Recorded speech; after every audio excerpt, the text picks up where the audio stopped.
Throughout history, many native sons from the city of Pittsburgh have elected to stay home and attend Pittsburgh State University. Some have moved away following graduation and made their marks all over the world. Others never left, and we benefit from their gifts every day. Perhaps no local product has carved a more lasting legacy in Pittsburgh than Frank Crespino. When I think of Coach Crespino, I think of a man of faith, a guy that came to work every day and lived out his Christian values in a way that was very inspirational to his players. Crespino played football for the Gorillas for legendary coach Carney Smith from 1951 to 1954. He later served as a graduate assistant coach under Smith before being hired as football, basketball, and baseball coach at St. Mary's Colgan High School in 1961, thus beginning a remarkable career that spanned 3 decades. Well, Frank and I are both graduates of St. Mary's Colgan. St. Mary's Colgan is like a family. Everybody's close. In Pitt State, Carney Smith was Frank's role model.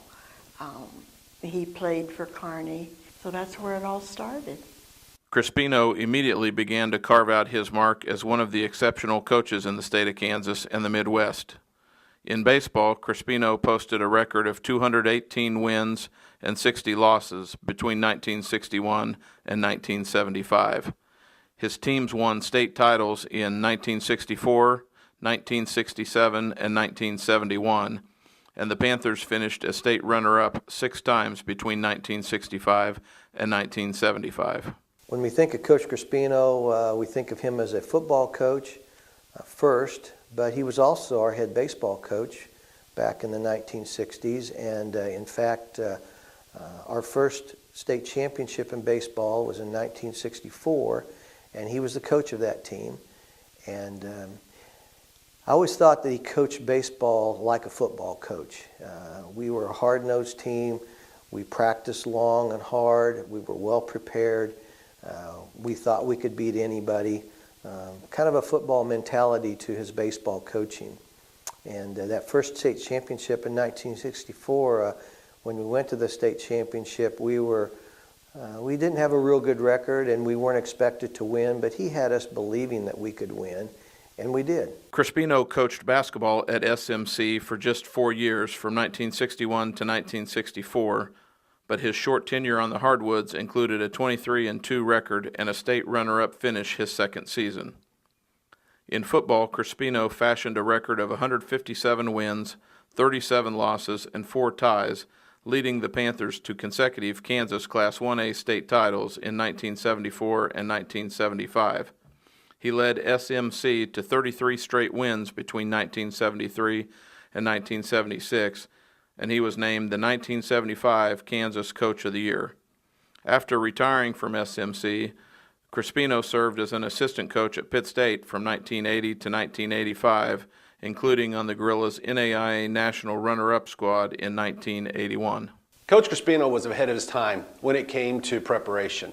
He was watching film and video, just much like Larry Garman. When we arrived Sunday night to talk about the game plan for the week, he had it all laid out. And with that, he built total trust. We knew that whatever he had laid out was going to work. There was no doubt in our minds. And when I look back and think about that, it was because he had outworked and outprepared anybody else that we were going to play against. The preparation, the victories, all combined to leave lasting memories for his family and friends and his former players. The one that was most memorable, I think, was when we went to Colby. There was a snowstorm coming back. They closed the highway behind us. And I remember sitting at the game in a sleeping bag over my legs. It was so cold. But there were so many good times. One of the things I remember about Coach that left an impression on me was I actually got to play and grew up in great friends, Craig Crespino, his son, who was in my class. And Craig had a brother, Kurt. And the cool thing about Kurt was that he was gifted in music and in the theater. And the thing about Coach, when Kurt came along a couple years after Craig, and it came to the point where football wasn't his thing, I just remember the way Coach handled that, and with the dignity and the respect, and he didn't hang on that Kurt had to follow in Craig's footstep or in his own footsteps. he appreciated what he did, and he was there for him, whether it was a play or a musical, and he supported that just as much as he would have supported him playing any sport. Frank Crespino's love for life, his family, his faith, St. Mary's Colgan, and Pittsburg State University have been lasting hallmarks. Today, we repay Frank's devotion and honor him for all he means to his community and his alma mater. When I first got to Pittsburg State University, I'd heard a lot of stories about how good a coach and how good a guy Coach Frank Crespino was. And when I had my first opportunity to meet him, the thing that really stuck out with me was Coach Crespino's cool and calm demeanor. And what an awesome guy. Coach Crespino, congratulations and welcome to the 2013 Pittsburg State University Hall of Fame. It was an honor for me to follow Frank Crespino as the head football coach at St. Mary's Colgan High School. Frank was a great coach and a great person. He won state championships in baseball, football, and also played for the state championship in basketball, where he was the head basketball coach. You know, Frank's a true gentleman. He's very deserving of this award, and it's just a real honor for me to welcome Frank into the Pittsburg State Hall of Fame. And again, it's an award that he really deserved. Congratulations, Coach Crespino. Coach, it's my honor to welcome you to the Pittsburg State Hall of Fame. Very deserving. I think in everybody's life, there are certain people that are your mentors, people that guide you in the right direction and make you and mold you into what you become. And for me, my dad, of course, was number one for me. And after my dad, Coach Crespino, he was one of those guys for me that mentored me and helped me become what I became in life, and I'll never forget that. Congratulations, Coach. I'm very happy that he's being honored for something that he loved doing. Congratulations, Frank. I think this is something that you really deserve, and you've made your wife and your family so proud.